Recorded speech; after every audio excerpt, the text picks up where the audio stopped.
అడిగి వచ్చినవాడు పరీక్షించడానికి నారాయణుడు వస్తాడు. ఒకప్పుడు డొక్కా సీతమ్మ గారు ఎంత అన్నదానం చేసేదో మహాతల్లి.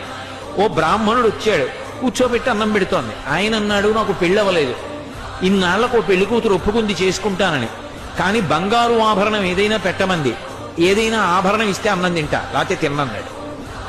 అప్పటికే అన్నదానానికి ఆవిడ ఒంటి మీద నగలన్నీ వెళ్ళిపోయి ఒక్క కంటి ఉంది. ఆవిడ భర్త వంక చూసి కంటి ఇచ్చేస్తానంది. ఆయన పక్కకి రమ్మనన్నాడు, అన్నీ అయిపోయాయే, ఆ కంటె ఒకటే ఉంది.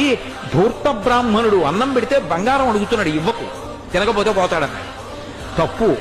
అతిథి విష్ణుస్వరూపం, అభ్యాగతి స్వయం విష్ణు. కాబట్టి ఆయనకి అన్నం పెట్టినప్పుడు బంగారం ఇచ్చేస్తాను. ఏమవుతుంది, పెళ్లి చేసుకుంటాడు, మంచిదేగా.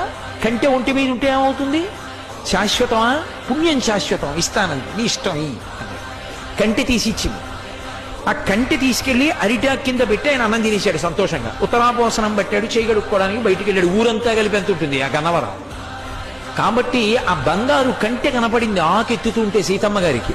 అయ్యో వెర్రి బ్రాహ్మడు కంటె మరిచిపోయాడని పరిగెత్తుకెళ్ళారు పిలుద్దామని. కనపడలేదు. భర్తని పిలిచి వెతకమన్నారు, ఎక్కడా కనపడలేదు. అయ్య బ్రాహ్మణుడు ఇంత కంటె అడిగాడు, వెళ్ళిపోయాడని పడుకుని నిద్రపోయారు. ఆవిడికి కలలో శ్రీ మహావిష్ణువు కనపడ్డారు. సీతమ్మ, ఇంతమందికి అన్నం పెడుతున్నావే, ఒక్కసారి నీ చేతి అన్నం తినాలనిపించి.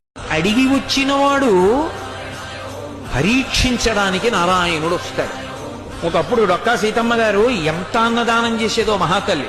ఓ బ్రాహ్మణుడు వచ్చాడు, కూర్చోబెట్టి అన్నం పెడుతోంది. ఆయన అన్నాడు, నాకు పెళ్ళవలేదు, ఇన్నాళ్లకు పెళ్లి కూతురు ఒప్పుకుంది చేసుకుంటానని, కానీ బంగారు ఆభరణం ఏదైనా పెట్టమంది, ఏదైనా ఆభరణం ఇస్తే అన్నం తింటా, లేకపోతే తిన్నన్నాడు.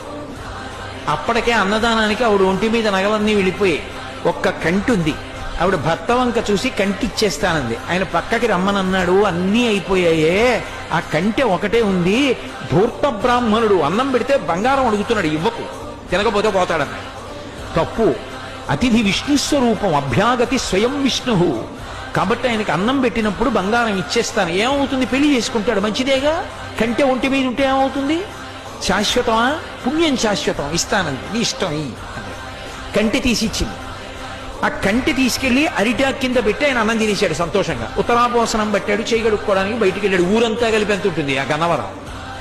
కాబట్టి ఆ బంగారు కంటె కనపడింది ఆకెత్తుతుంటే సీతమ్మ గారికి. అయ్యో వెర్రి బ్రాహ్మడు కంటె మరిచిపోయాడని పరిగెత్తుకెళ్ళారు పిలుద్దామని. కనపడలేదు.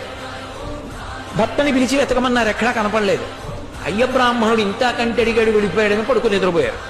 ఆవిడికి కలలో శ్రీ మహావిష్ణువు కనపడ్డారు. సీతమ్మ, ఇంతమందికి అన్నం పెడుతున్నావే, ఒక్కసారి నీ చేతి అన్నం తినాలనిపించి.